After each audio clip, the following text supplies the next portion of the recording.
Assalamu alaikum. So I've been buzzing with excitement about just doing this series, actually, get really deep into this book.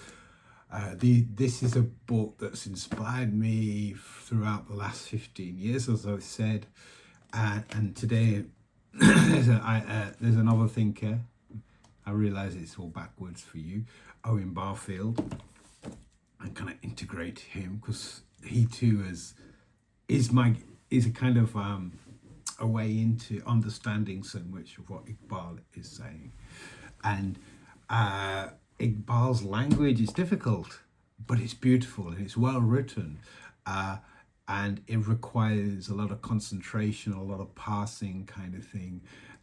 It's long paragraphs, long sentences, but actually it's powerful and almost poetic. It kind of has a reminiscent of Persian poetry, in that you have to carefully think about what is being said here. There's a certain ambiguity as well, which is beautiful. It's a challenge. It's not easy to get in. So we've got to a certain point where in the book, on this, I think in a third paragraph, I should have had all this. So let me carry on. Both can't. First thing I want to say, I don't want to go into Imam Ghazali and Immanuel Kant and things like that. Primarily, let's say that Imam Allama Iqbal is using Ghazali as a way of getting across a particular idea. We don't have to take.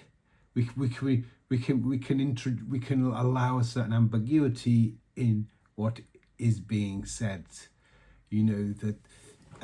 So let's not get caught up on the discussion. I could easily go into this. It's a fascinating discussion about it, and it will come back in the book. These themes, this discussion will keep coming back. But now I don't want to really go into this discussion. But here's the sentence. Both Kant and Ghazali fail to see that thought in the very act of knowledge passes beyond its own finitude. Put that to the side. Let's get into what's being said here. And it's not easy. I'll try and make it easier. The finitudes of nature are reciprocally exclusive. Not so the finitudes of thought, which is in its essential incapable of limitation and cannot remain imprisoned in the narrow circuit of its own individuality. So what does this mean?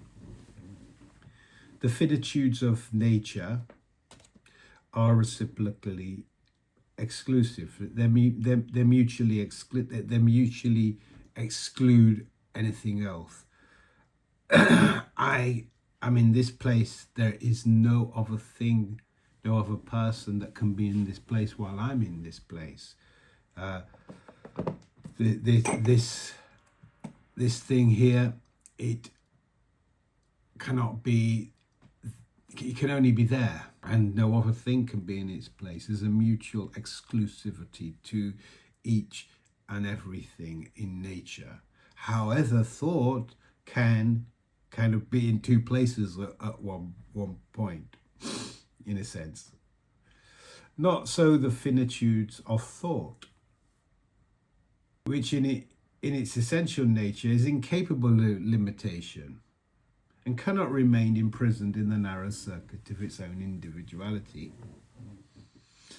In the wide world, beyond itself, beyond thought, nothing is alien to it. So in the universe, there is nothing that is alien to thought. It is in its progressive participation in the life of the apparent alien, that thought demolishes the walls of its finitude and enjoys its potential infinitude. Its movement becomes possible only because of the implicit presence in its finite individuality of the infinite, which keeps alive within it the flame of aspiration and sustains it in its endless pursuit. It is a mistake to regard thought as inconclusive, for it too, in its own way, is a greeting of the finite with the infinite. It's a greeting of the finite with the infinite. When you first read it, you're hearing it, what is he saying? But actually you go into that and you go, wow, it's amazing. So I've written some things in reference to how to get in, and the finite greeting the infinite. When let me read. When Iqbal writes that thought cannot remain imprisoned in the narrow circuit of its own individuality, he names something essential about human consciousness. Thought, he says, is not a closed mechanism reflecting an external world. It's a living act. It's reaching beyond itself. Every genuine moment of itself is already the finite greeting the infinite. You know, it's a istiqbal al-haq as mahdud, the turning of its limited self towards the real. Iqbal sees the tragedy of modernity in our having forgotten this and essentially becoming imprisoned. We have mistaken the boundaries of the self for the boundaries of truth. Thought is meant to participate in life of the being. You know, our thinking is supposed to go beyond to the infinite and participate not in an actual physical way, but with the haq, that there's a living in the truth. Being has turned inwards, only looking at itself. It cannot remain imprisoned in its narrow circuit of its individuality, in the narrow circuit of its individuality. With modern man, essentially, that's what's happening. That we remain within this mutually exclusive so-called real world. So this is where I want to bring in Owen Barfield, an English philosopher and poet. In his essay, The Coming Trauma of Materialism, from this book, Rediscovery of Meaning, Barfield writes that we have called the progress of knowledge, that progress of knowledge since the 17th century, what he calls this is a progress rather. This is a progress in alienation.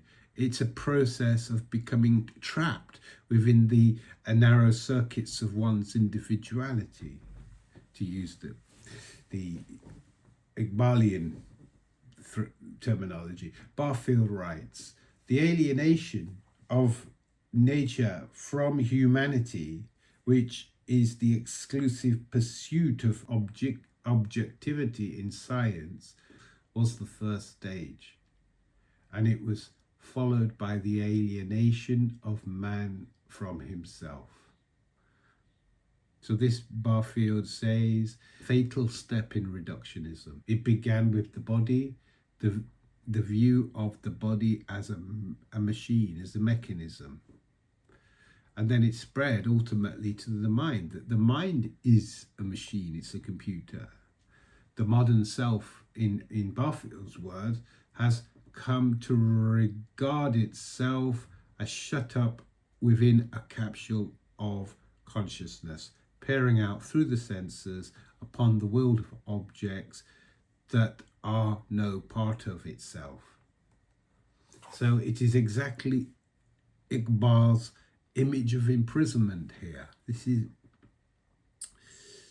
though thought enclosed in its own individuality. Both thinkers are describing the same spiritual event, the cutting of the thread between consciousness and creation. Barfield goes on to say that our whole technological civilization is based upon this alienation. Technology itself has become inhuman, not because of the machines, but because of our view of reality upon which they're built. This internalization of the logic of the machine, of the computer, has trapped us within the circuitry of our own individuality. Reductionism, he says, is not truth, it's an illusion. An illusion, quote, from which the whole of our cultural alienation springs. And yet Barfield's vision, like Iqbal's vision, it's not pessimistic. He imagines a way out, a reversal of this alienation. And I quote, suppose the whole of creation began to speak us in the silent language of a deeply submerged kinship. Suppose we even felt urged to reply courteously to the address of the environment and join in open conversation. Beautiful. So this is what Barfield calls final participation, that the consciousness no longer stands in, is no longer in prison, it no longer is separate, but knows itself as being inwardly joined with creation. It's the same movement that Iqbal is describing when he talks about the possibility of thought demolishing the walls of its finitude, and enjoys and receives, makes istiqbal to its potential infinitude. Both men are describing the recovery of a sacred dialogue, the finite answering the infinite, the human mind reawakened to its creative companionship with the truth. For Iqbal, this is khudi, our personality, our ego, discovering its divine source and purpose.